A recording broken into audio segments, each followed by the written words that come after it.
Okay, welcome to this lecture on aspects of Western philosophy, module 25. So, in continuation with the topics which we have covered in the last lecture, this lecture will again concentrate on the works of Hegel, particularly the two topics which we are going to address, which we are going to discuss in this lecture, are the concept of absolute idealism, and then the major theme of the phenomenology of spirit, which is the progress from consciousness to self consciousness and from there ultimately to reason. So, the three stages of evolution of spirit. So, these are the topics which we are going to primarily cover in this lecture. As I have already mentioned in the previous lecture, Hegelian philosophy or Hegel as a philosopher is a very interesting thinker, because particularly for Indians, because is very close to India's Vedantic tradition with this concept of absolute or Geist or universal mind, which encompasses the whole of reality. And in that sense Hegel is very important thinker. Hegel is a very special thinker for Indians, number one. And another thing is that Hegel follows a period which is immediately after enlightenment, or rather at the peak of enlightenment, particularly after Immanuel Kant introduced his very important and influential philosophy, critical philosophy or transcendental critical philosophy in German philosophical circles.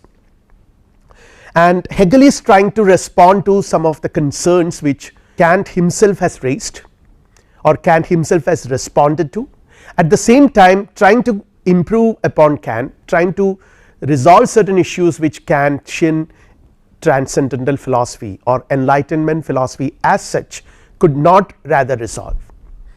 So, as I mentioned in the previous lecture, Hegel is adopting a kind of totalizing approach to philosophy, and he has a concept which encompasses all reality under one umbrella concept, that is absolute. So, we will start with that concept, absolute idealism.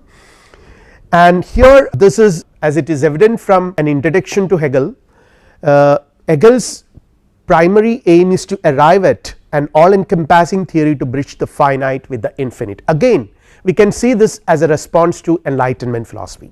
In enlightenment this is very clear. For example, Kant has maintained a distinction between finite and the infinite, the phenomena and the noumena. The phenomenal reality is finite, that which is experienced, that which appears in front of us, and something which does not appear, something which lies behind it, something which is infinite. So, this division is fundamental to enlightenment thought and also to Kantian philosophy, but Hegelian system is trying to address this issue and trying to resolve this or trying to bridge this gap between finite and the infinite. It is only the whole is real. This is again a very celebrated Hegelian slogan, only the whole is real. All particular facts and concepts are incomplete and only are partially true. Each concept taken in isolation, each concept taken in abstraction is incomplete and untrue. The whole alone is true. That is the fundamental Hegelian absolute. And what is this whole? This whole is the absolute, the spirit, the mind. So, and again Hegel's new way of thinking, we can take the irrational approach to of contradicting ourselves, which we have already examined in the previous lecture, the method of dialectics. So, to understand or to comprehend reality which is rational in essence, human reason can do that. Hegel has the faith in human reason, he has the confidence in human reason that human mind can comprehend reality, because reality essentially shares a rational structure with the human mind, because the human mind is also part of it. Now, how does the human mind approach reality? There should be a method, and this method is the method of dialectics, where we take an irrational approach, contradicting ourselves, apparently irrational approach. That is because you are dealing with the absolute which encompasses everything, all different entities are under that absolute. So, once you try to understand those reality, a phenomena which includes everything, it is bound to include also differences, different entities which are different from each other and even sometimes contradict each other, concepts which contradict each other. So, naturally we have to adopt an irrational approach, and cosmic history consists in the life history of spirit or Geist, which is the absolute, and the Geist is a process, a rational process. We have already examined this in the previous lecture a little bit when we talked about reality, conceiving reality as a process, not as a static entity as Immanuel Kant conceived it. It is a process, it is a process which involves the interaction between the subject and the object. So, the fundamental distinction between subject and object is blurred in Hegelian philosophy, because it is a process where this interaction of subject and object is also part of it. Again, the absolute encompasses everything. So, all different entities, contradicting aspects, concepts, everything is part of that. Everything, I just quote, everything that from eternity has happened in heaven and earth, the life of God and all the deeds of time are simply the struggles of spirit to know itself and to find itself. So, Hegel presents conception of reality as an absolute, as an absolute entity, which is not an entity as such, because in order to be an entity something needs to limit itself, but absolute is an unlimited indefinite substance entity, but of course different from the concept of infinite substance advocated by Spinoza and many others. Here the substance involves differences, the differences and contradictions are real, they are not unreal in Hegel, and it is a process, it is a process, it is a moving dynamic process according to him. And again, what is this process? This process as a meaning, in every stage the process characterized by a moment of realization, and in each stage it realizes the higher stages from lower to higher. So, there is a teleology that is being unraveled in the process, and towards the end it culminates in the absolute. So, it is a process where spirit, the absolute, realizes itself, knows itself and to find itself. Again, spirit is universal and concrete within itself, its intelligent comprehension of itself, its intelligent comprehension of itself. So, every unraveling of the spirit or evolution, stage of evolution, is nothing but an intelligent comprehension of itself, is at the same time the progression of the total evolving reality. And here we can see in this figure a summary of Hegelian project, Hegelian philosophy. Hegel divides philosophy into three basic headings: logic, which deals with the account of the forms of thought, where he also includes dialectic and other aspects of it, which we have already discussed. The second one is nature philosophy, where it deals with the natural sciences as the manifestation of the forms of thought. All natural sciences are nothing but as the manifestation of this universal thinking. And again, the philosophy of the Geist deals with the manifestation of the forms of thought in society. So, it is a historical process. So, in one sense Hegel wants to comprehend everything, comprehensively bring everything, put everything together under this notion of philosophy, which philosophers can know. Logic, the account of the forms of thought. Natural philosophy deals with the natural sciences as the manifestations of the forms of thought, and philosophy of Geist deals with the manifestation of the forms of thought in society. What is important here is all the three sections deal with forms of thought, and the fundamental unity of the rational forms are emphasized by Hegel. So, everything is rational. So, I mentioned in the previous lecture that Hegel, and on one occasion he says that he proclaims one of the very important insights of Hegelian philosophy: the rational is real and the real is rational. The rational forms are the real forms. Rationally understanding the world consists in understanding the world deeply, into the deeper levels of reality. You actually delve into the deeper levels of reality through this, through by applying the rational approach. Everything coincides in the absolute, and the absolute is the ultimately real, which is the whole process that encompasses the subjective and the objective. It is the same rational structures are in me, my thinking, my rational thinking, my thoughts follow the same rational structure, which is manifested in reality, in the world, in nature, in human history, in all that man engaged in doing, like architecture, arts, philosophy, religion, everywhere the same reality is manifested. So the ultimately real, which is the whole process, encompasses the subjective, the objective, internal and external, and all the three dimensions of time. It is a complex organic system. So Hegel emphasizes the word organic, because the kind of unity he was trying to envisage is a kind of organic unity constituted of individual separate things that are real, their reality consisting in them being an aspect of the whole. So each object is real, unlike Spinoza. In Spinoza's substance we have seen that the final analysis, substance alone is real, everything sort of becomes unimportant, but here the separate things are real, their reality consisting in them being an aspect of the whole. So there is a kind of interconnectedness. Without the whole, a finite independent entities never exist, but without these finite independent entities the infinite also never exists. There is an interconnectedness, there is a logical interconnectedness between this. What makes the infinite infinite is the finite. It is in relation with the finite the infinite becomes infinite, and vice versa. Incorporates both the finite and the infinite, bridges the finite with the infinite. So that is one of the primary purposes of Hegelian system.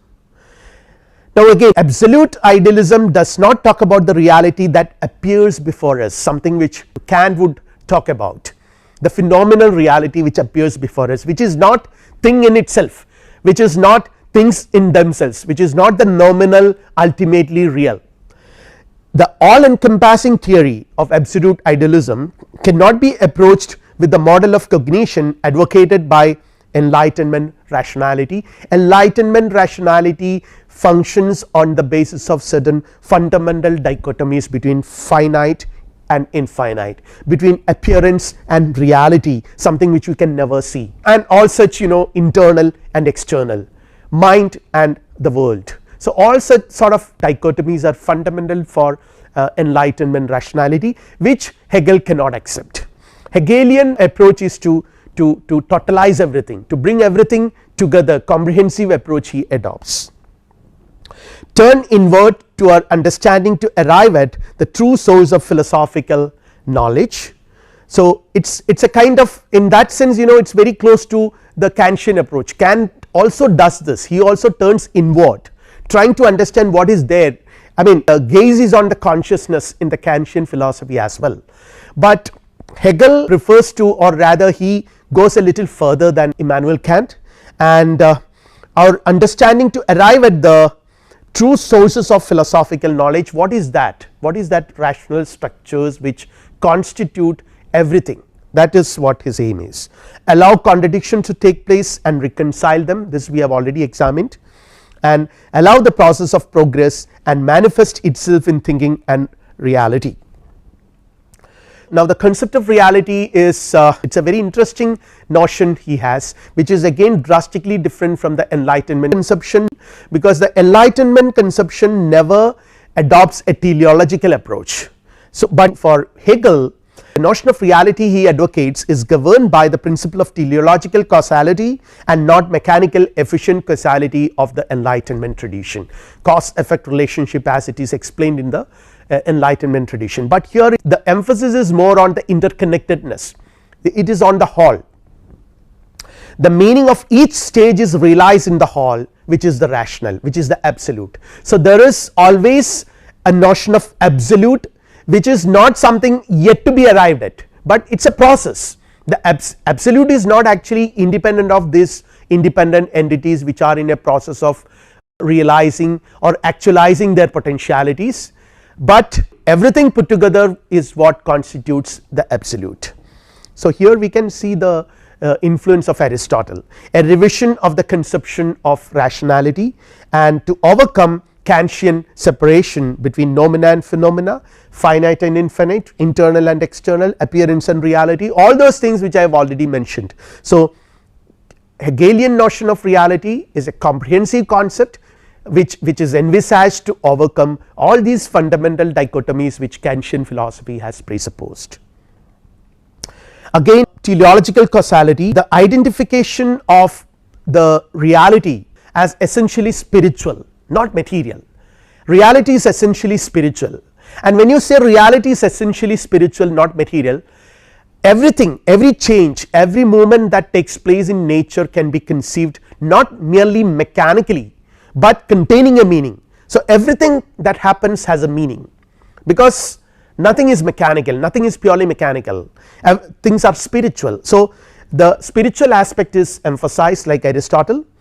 So, it is a teleological conception where Aristotle originally identification of the fully substantial being with spirit, which in its essence is activity, potentiality to actuality, which Aristotle has explained, which we have already discussed as part of this lecture series in one of the early lectures. Things have a meaning. So, this is again another seminal feature of teleological conception. Everything has a meaning, it is not mechanically present there. Every process happen in the world are rational, purposive, and with full of meaning. So, every stage contains the past and also the future in it. So, every stage is a meaningful process or a meaningful stage in a process that begins from somewhere and is going to culminate in somewhere else. And again, since reality is rational, we can understand it unity of logic and metaphysics. Understanding, trying to understand reality by employing a method is a rational method, that is where logic comes into picture, and the conception of reality is where your metaphysics comes into picture. So, metaphysics and logic coincides in Hegelian philosophy. Now, again a little bit more about the teleological process. I think I should explain this. Reality, world, thought and reason are not static, like as it was in the case of enlightenment. Many of these enlightenment philosophers, it is static, but here it is not static, but are dynamic and they move and evolve. It is not just blind movement, but it is a meaningful evolution that happens. So, that is why the approach is teleological. Its evolution and hence is teleological. Evolutionary process is something that is undeveloped, undifferentiated, homogeneous and hence abstract, develops, differentiates, splits up, assumes many different forms. So, this is what happens when we deal with reality. Reality as absolute, reality as spirit, as Geist is a dynamic reality, which is a process, which is not a static entity, but a process, which is process in which the undeveloped, undifferentiated, homogeneous and abstract reality develops into by means of differentiating itself, splitting up and assuming many different forms. And these different finite forms may contradict each other until at last they are unified in the absolute. So, in one sense the absolute is not something which is yet to be achieved, it is already there, but on the other hand each moment is a process of self realization, is a continuous process. The absolute realizes itself, we can put it in that way, and absolute is thus a unity in diversity. So, again we will just invoke this slogan, real is rational and rational is real, which we have already mentioned in the previous lecture. The absolute spirit or God is the ultimate reality, the Geist or objective mind. Reality is a complex totality of rational concepts consisting absolute spirit. The real is the rational and the rational is real. This totality of thought is absolute and infinite, unlike the finite minds of humans. So, here what Hegel means by rational is that every aspect of reality or every event of reality has a structure, and this structure according to him is a rational structure, it exhibits the rational structure. That is what he means by reality is rational and rational is real. Now, reality is rational, conceptual totality and an integrated and total structure of conceptual truths. So, everything, both the subject and the object, everything is a moving dynamic reality, it is a conceptual totality, it constitutes a conceptual totality and an integrated and total structure of conceptual truths. The totality of conceptual truth reveals itself in all areas of human experience and knowledge, whether it is history or physics or any discipline, any intellectual or other endeavor human beings are engaged in. It is this totality of conceptual truth reveals itself. And again, reality is rational, the vast structure of rational concepts that includes all areas. The real is rational, but not different from what is existence. See, again it is a very interesting contrast between the Enlightenment philosophy, particularly Kantian philosophy and Hegelian thought. In Kantian philosophy, the real is different from what is existent, what is being perceived, what is being experienced and seen in front of us, or rather to put it in other words, what is appearing in front of us. But here real is rational, but it is not different from what is existent. Rational is the existent object more deeply understood. So, Hegel refers to that depth understanding, the deep understanding of all that is existent. The deeper understanding of the vast realms of physical and organic nature and of society is what this absolute reality is constitutive of. And again, rational concepts are not independent or transcendental apart from the concrete world. So, they are not unlike Kantian forms which are transcendental, they are not independent of it. Rational concepts constitutes that rational core of the world of things. So, they are everything. That is why Hegel approaches philosophy with a historian's approach. So, everything, every human reality, you would find the presence of these rational structures. Reality is knowable, its rational structures are knowable. This is where he is again significantly different from Kantian approach, where reality is not knowable. Kant is an agnostic, he says that the real things in themselves are unknowable, one cannot know it, but for an absolute idealist of the Hegelian kind, reality is knowable because its rational structures are knowable. It is the same rational structures which our human thinking or human thought shares. So, since there is a commonality between these two, one is only a manifestation of the other, it is knowable. The absolute reality manifests itself to us in ordinary experience, in logic and natural science, in psychology, politics and history, in painting, poetry and architecture, and in religion and in philosophy. In short, in all possible human endeavors. The absolute being is the common root of the categories or pure concepts. Again, it is the emptiest and at the same time the most comprehensive reality. So, when we talk about the absolute, this is a very interesting aspect that comes to our mind, that we can never miss noticing, because on the one hand Hegel says it is a root of the categories of pure concept, everything, it encompasses everything, and in that sense it is not something very specific we can identify. What is this absolute?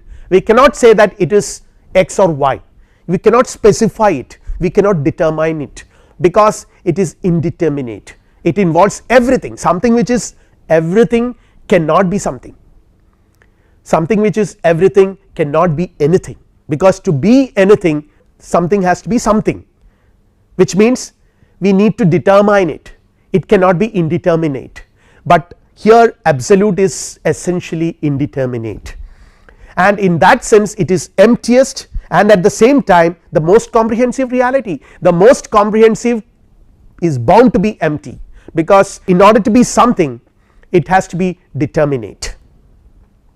The most abstract and the most real at the same time, the most elementary and the most exalted notion, all our concepts express modes of being and are transformation of the idea of being. So, the absolute being is not something specific or determinate, because all our concepts are nothing but expressions of modes of this absolute being. Now, every stage in the process contains all the preceding stages and foreshadows all the future stages. So, this is what I said, there is a continuity, a meaningful continuity where potentialities are actualized. So, every stage in the process contains all the preceding stages and foreshadows the future stages. Every finite stage is both a product and a prophecy. The lower form is negated in the higher, but is also preserved in the higher. We have already discussed this when we have discussed the dialectical method in the previous lecture, where how in the process of dialectic or in dialectic method the thesis and antithesis culminates in the synthesis with a process that involves negation, preservation and elevation, the three important stages in the dialectical method. So, I am not going to the details here. So, it is the same thing, the lower form is negated in the higher, but is also preserved in the higher, or rather even elevated in the higher. It has been carried over and sublated in the higher. So, in the process of evolution, ends or purposes are realized. This is the case with all teleological processes. There is something, a purpose, a meaning is realized, a purpose is realized in that process. The purpose of universal reason is realized in the process. The truth lies in the whole, the truth of the organism.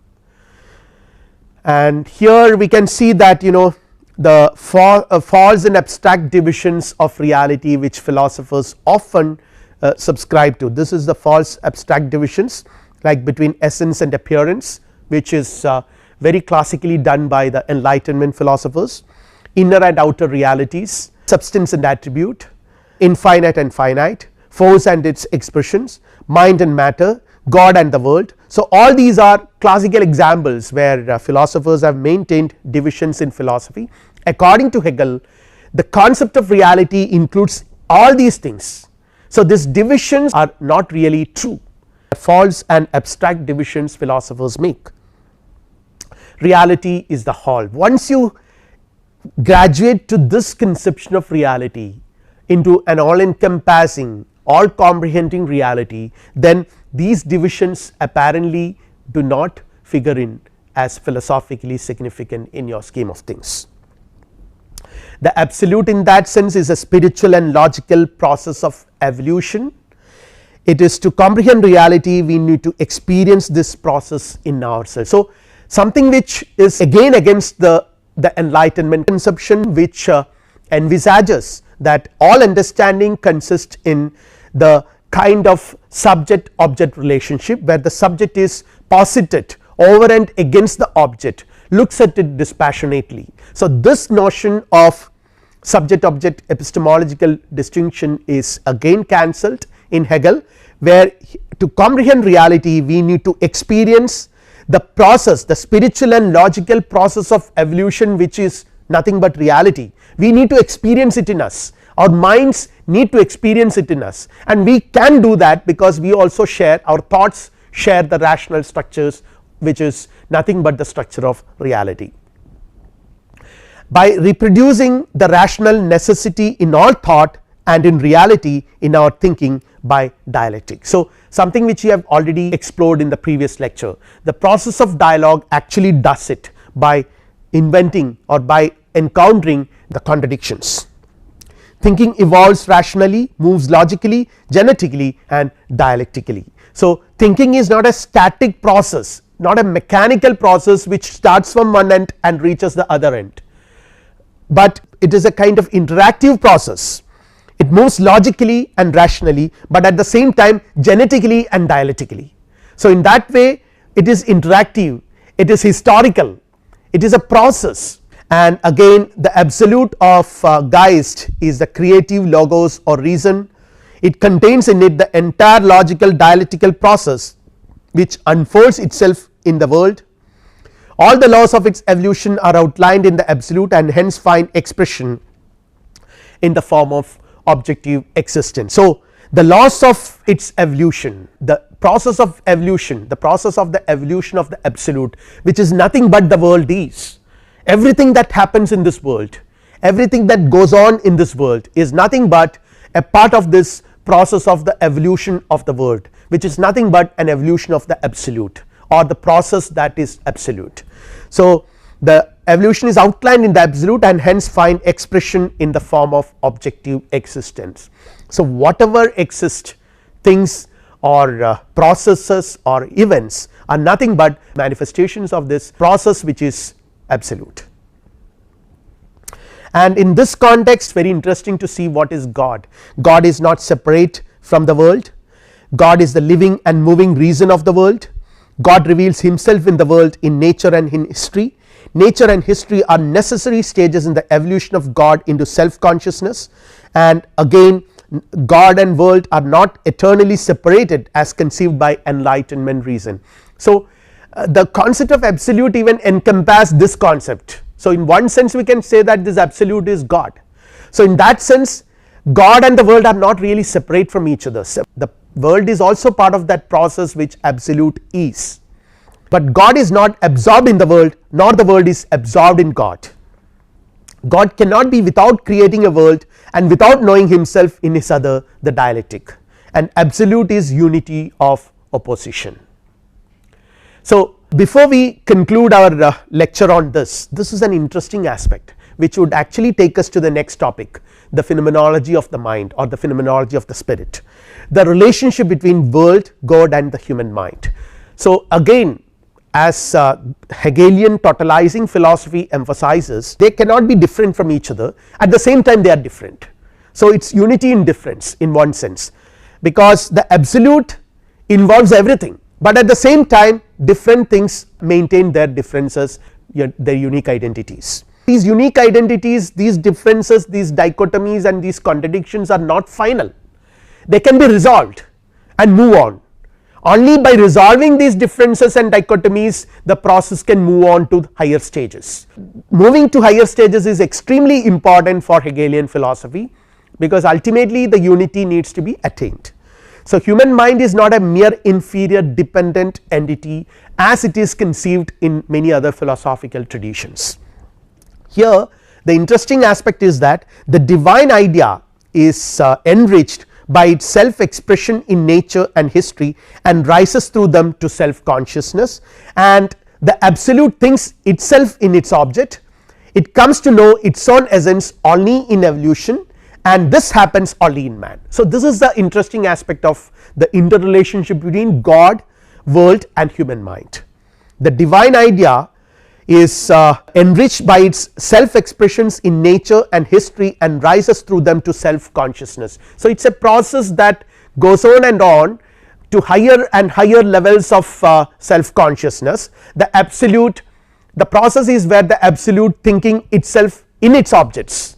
So the absolute itself is in the process of thinking by being part of the process or by being the process itself. It comes to know its own essence only in evolution, and this happens only in man. Now this expression of universal reason, the rational structures or rational forms which Hegel was emphasizing, it is visible in nature, individuals, human institutions, history, law, morality, custom, ethical observation, everything, all over, all aspects of human life, customs, conventions, beliefs, religious traditions, everywhere you will find the expression of the universal reason. In all such instance the universal spirit realizes its purpose in a rational dialectical movement, and the supreme stage is the evolution of the logical idea is the absolute mind. From conceiving it as the culmination of the process is the absolute mind, but the absolute mind involves everything. Now with this understanding in the backdrop, now we will try to understand this very important aspect of Hegelian philosophy, the phenomenology of spirit, which is actually an attempt to outline biography of the spirit of humanity. As Hegel already mentioned, all human endeavors or all human achievements, human history itself is nothing but a process. Since the process is teleological, it can be also understood as a kind of evolution from lower stages to higher and higher stages, and finally to the highest stage, which is the ultimate synthesis of everything. So the phenomenology of spirit is an attempt to present the biography of the spirit of humanity, the evolution of human spirit from lesser stages of existence and realization to higher and ultimately to the highest stage.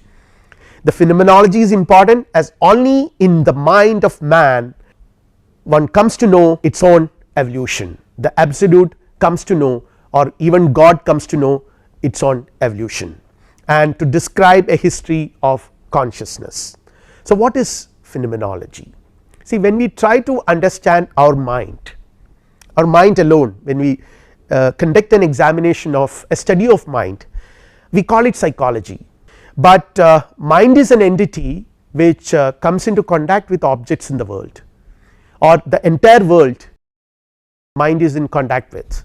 So, when you try to understand the mind in connection with the objects to which it is related, then it is not purely psychology, then it is you are trying to approach it from a different perspective. When we try to understand our own understanding of the world, that is where we become conscious about ourselves. So, consciousness is being studied. So, what happens here is that phenomenology studies mind in relation to external or internal objects. What happens when the mind comes into contact with external as well as internal objects? There is a consciousness about these objects. So, that consciousness is being studied. So, in one sense we can say that phenomenology is a science of consciousness. Phenomenology is actually not Hegel's invention, but Hegel significantly contributes to the development of phenomenology, which by 19th century develops into new domains, and nowadays in today current contemporary philosophy, phenomenology is a very significant philosophical approach.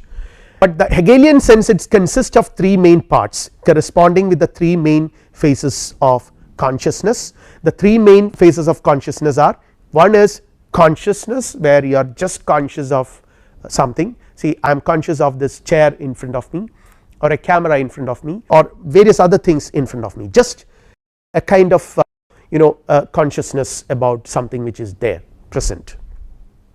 The second stage, it is called self consciousness. I am conscious of the fact that I am conscious, okay. And the third stage is reason. I will explain that in due course. The first one is consciousness, where as I said, it is a stage of sense certainty. Something is there, the chair is there in front of me, the camera is there in front of me, or the world of things are there in front of me. So, there is a kind of sense certainty present at this stage. It is an uncritical apprehension by the senses of particular objects. I am not reflecting upon what it is, what the process is going on. Say, when I see the camera in front of me or a chair in front of me, I am not really reflecting what is happening, the process. I am just understanding that it is a camera or a chair. So, it is a kind of uncritical apprehension by the senses of a particular object, and appears to the naive consciousness as the most certain and basic form of knowledge. I never doubt it, there is a chair in front of me, there is a camera in front of me, I never doubt that, that is something which is so certain as far as I am concerned. But now the moment I try to describe it, when I try to describe such an object, see, there is a camera in front of me, or there are 20 chairs in front of me, there is one human being standing in front of me. So, when the moment I try to describe these experiences which have these sense certainties which have, in order to describe such an object of immediate acquaintance, we need to employ universal categories. So, when I say 20 chairs in front of me, so I am employing the universal category of quantity.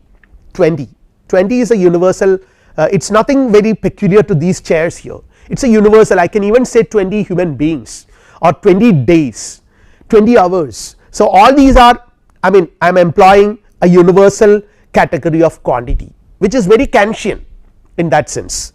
So, what Hegel reminds us is that this level of static sense certainty will not take us further. The moment we try to describe our sense certainty, our experiences, we have to actually refer back to universal categories, and these universal categories have to be found within ourselves. They are not there, the chairs are there, but the 20 chairs, to understand it as a chair, as a blue chair with a certain features, I mean, to understand an object as a chair is to understand it as a certain object with certain features, which means my mind is able to categorize it as something. To categorize it as something, this knowledge should come from within, from my mind. So, it is my contribution. So, what Hegel says is that often we invoke metaphenomenal or unobservable entities to explain sense phenomena. Say, for example, nowadays we talk about nanotechnology. So, we refer to nanoparticles of objects. So, an understanding of a particular object or understanding of a particular process is possible by invoking this notion of nanoparticles. So when I do that, what I am trying to do is that this category of particles, category of nanoparticles, they are all something which is there, my contribution, the contribution of my consciousness. The source of such categories are my own understanding, they are not in the world, but they are in my own understanding. Consciousness is thus turned back to itself. So in this way I am actually forced to turn back to myself, so which is a Kantian process, it becomes self conscious or self consciousness we can say. And now the summary of this discussion is, sense certainty can say that an object is but not what it is. There is an object, but what it is a chair, it is an apple, it is a camera.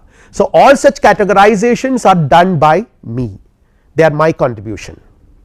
Now we come to self consciousness. The self is concerned with the external objects, the self subordinates the object to itself and approach the object to comprehend it and use it to its purposes. See, when I see a chair, I subordinate the object to myself.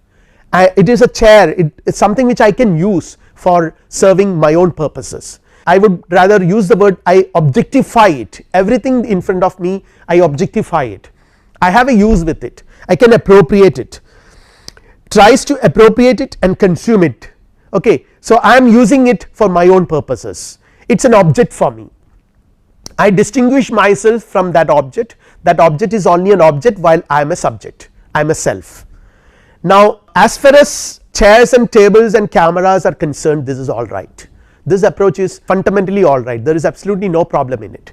But the moment I encounter another human being, encounters a threat when the self confronts other selves which are different from objects. Instead of a chair I have a human being in front of me, that moment there is a threat, I cannot objectify that human being, because that human being is not just like a chair, but he or she is like me, like a subject, and he or she can also objectify me.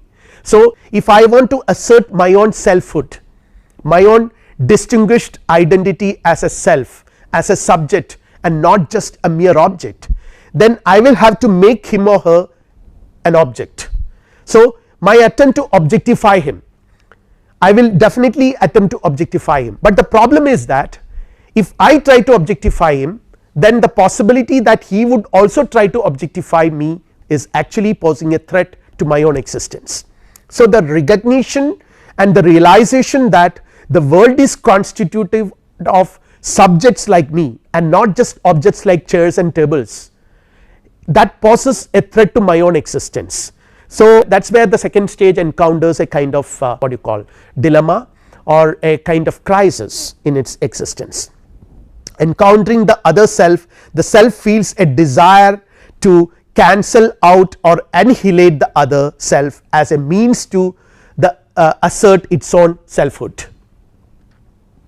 In order to assert my selfhood, I am trying to cancel that other self. So but this is counterproductive. The consciousness of one's own selfhood demands as a condition the recognition of this selfhood by another self. So for me to exist as a self, so that I can assert my selfhood, I need the other person who would recognize me as a self. So all my attempts to cancel his or her selfhood, assuming that his or her selfhood is a potential threat to my own selfhood, is bound to be counterproductive, because if I annihilate him, if I make him non self, then who is there to recognize me as a self? So it is going to be counterproductive. The master slave relationship is invoked here in this context famously by Hegel. It says that in order to assert one's own selfhood, one enslaves the other. So one possibility is that I encounter, along with chairs and tables and other objects in the world, a human being who is also a self like me. Now that poses a threat to me and I want to assert my selfhood. So in order to assert my selfhood, what I will do is that I will enslave the other person. By enslaving the other person, I am just taking away or annihilating his selfhood, I am not recognizing him as a human being. Now by enslaving the other, one does not recognize the former as a real person. So for me, he or she ceases to be a person, and by doing this the master deprives himself of the recognition of his own freedom which he originally demanded. This freedom is essential for the development of self consciousness. What happens is that here the master becomes dependent on the slave for asserting his selfhood. That is quite paradoxical. On the one hand, you need others to recognize you as a self, so that your assertion of selfhood is meaningful. On the other hand, again your master becomes dependent on the slave for asserting his selfhood. The paradox of enslaving the other is, in order to assert one's freedom, one enslaves another person and then becomes dependent on that slave. So you ultimately become the slave of your slave. Then a slave on the other hand frees himself through labor which transforms material things. So he does things in nature, he makes it, transforms nature. For the sake of his master he starts doing it, but through his labor he liberates himself. So every master slave relationship is bound to be counterproductive. Now in this context Hegel talks about the other stage, the ultimate stage, where reason, the finite subject, rises to universal self consciousness, realization that we are all manifestation of the universal spirit. So here, instead of being in a world where you exist as a subject without any critical awareness of your status, just having self certainty, you have progressed to the next stage, or you have evolved to the next stage of self consciousness, where you realize that there are other selves who actually posit a threat to your own selfhood, and that insecurity of being among other selfhoods who are different from you, who are positing a threat to your own selfhood, and your constant struggle to enslave them, which is ultimately proving to be counterproductive. You reach a third stage, or you rather rise to a third stage, you evolve to a third stage of reason, where you realize that you as well as others are all manifestations of the universal self, universal mind, universal spirit. So it is not the one sided awareness of oneself as an individual subject threatened by and in conflict with other self conscious beings, it is a full recognition of selfhood in oneself and in others. So we all realize we are all manifestations of that universal mind. Once that realization arrives, the confrontation becomes what? Meaningless. Then there is no confrontation. So reason takes us to that domain, a synthesis of the first two stages of consciousness and self consciousness.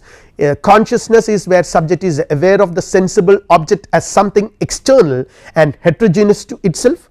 Self consciousness is subject's attention is turned back on itself as a finite self, and reason is where it sees everything as the objective expression of infinite spirit with which it is itself united. We will conclude our discussion on Hegelian philosophy at this point, where Hegel, as we have seen, there are three things very important about Hegel.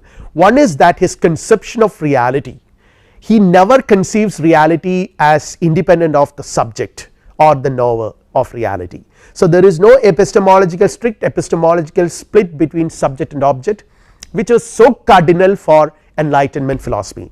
Number two, same rational forms that constitute reality are constitutive of the human thought as well.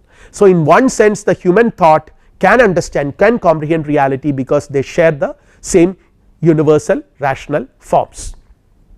And the third important point is reality is the absolute which encompasses everything, and Hegel talks about a method by means of which this reality can be comprehended, the dialectical method, where you have to contradict yourself, allow contradictions to happen and then resolve them and ultimately synthesize them. That is the method he suggests, and he explains the process. For him it is a historical process, it is an evolution in which from the level of consciousness of bare awareness, bare static certainty, sense certainty, you reach the second stage of self consciousness, where you encounter and confront other selves, to the third stage where you realize and experience that unity in you, and everything is part of that universal ultimate absolute reality. So, this is in summary the Hegelian philosophy and the Hegelian system, and Hegel is a very important thinker. We will examine the influence of Hegel in the next lecture as well, where we will be discussing the contributions of Karl Marx, the division between left Hegelians and others. So, Marx and others develop a philosophy, a materialistic philosophy out of Hegelian idealism, which is a objective idealism of Hegel, and then again even in contemporary philosophy we can see the tremendous influence of Hegelian philosophy. So, we will conclude our discussion on the contributions of this most important thinker of modern period. Thank you.